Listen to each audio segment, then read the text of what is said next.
മീൻ പിടിക്കാൻ വന്നപ്പോൾ ഇപ്പോൾ പ്രധാന ഹോബി ഇതാണ്. കാരണം മീൻ ഇതുവരെ ഒരു മീൻ കിട്ടാത്തതുകൊണ്ട് നമ്മളെന്താക്കി ഇവിടെ വന്നിട്ട് ആമ്പൽ പൊട്ടിക്കുക, ഇങ്ങനെ കറക്കുക. കറക്കിയിട്ട് അത് വിരിയോ ഇല്ലയോ എന്നുള്ളത് നോക്കലാണ് ഇപ്പോഴത്തെ മെയിൻ പരിപാടി. വിരിയില്ല അല്ലേ? അപ്പോൾ സാധ്യത ഇല്ല. കുറേ ഫെയിലിയറാണ്. ഫെയിലിയറിൽ നിന്നാണ് വിജയത്തിലേക്ക് വരുന്നത്. അത് മൊത്തം പൊട്ടിച്ചാൽ അതിൻ്റെ ഉള്ളിൽ സാധനം കാണും. പൊളിക്കും, ഫുള്ള് പൊളിക്കും. അതും പൊളിക്കും. പിന്നെ അതിനുള്ള അതിൻ്റെ ഉള്ളിലൊരു ഇതുണ്ടല്ലോ, ആ ഒരു സാധനം കാണിച്ചു കൊടുക്കാം. നമ്മൾ പണ്ടൊക്കെ ഇത് കഴിച്ചിരുന്ന ഒരു സാധനം, അത് പൊളിക്കും. അതെ തന്നെ അതാ സാധനം. അപ്പം ഇങ്ങനെ സാധനം മുമ്പ് നല്ല ഇതായിരുന്നു, പക്ഷെ ഇപ്പോൾ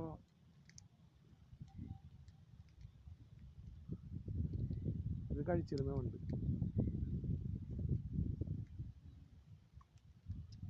ഇപ്പോൾ ഇത് കഴിക്കുന്ന എലിയും ഇതൊക്കെയാണെന്ന് തോന്നണം കേട്ടോ.